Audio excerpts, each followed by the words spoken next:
অনেক অশ্রু আর ঘামের বিনিময়ে অর্জিত জুলাই বিপ্লব পরবর্তী বাংলাদেশের মানুষ তাদের ব্যালটের অধিকার ফিরে পাবে।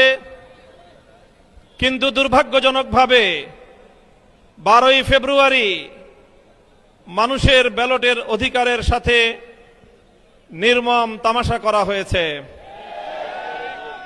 সারাদিন শান্তিপূর্ণ নির্বাচনের প্রকাশ্য নাটক সাজিয়ে সন্ধ্যার পর থেকে সূক্ষ্ম ইঞ্জিনিয়ারিং এর মাধ্যমে টার্গেটকৃত ব্যক্তিদেরকে জাতীয় সংসদে যাওয়ার পথে প্রতিবন্ধকতা সৃষ্টি করা হয়েছে।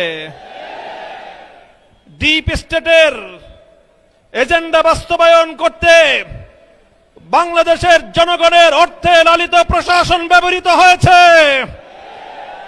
সিসি আপনাকে বলতে চাই, আপনার পূর্ববর্তী সিসির পরিণাম থেকে আপনি শিক্ষা গ্রহণ করুন। আমরা যে আপত্তি জানিয়েছি, সঠিক তদন্তের মাধ্যমে জনগণের ব্যালটের অধিকার যদি ফিরিয়ে না দেন, বাংলার মানুষ জোর করে তাদের অধিকার কেড়ে নেবে ইনশাআল্লাহ।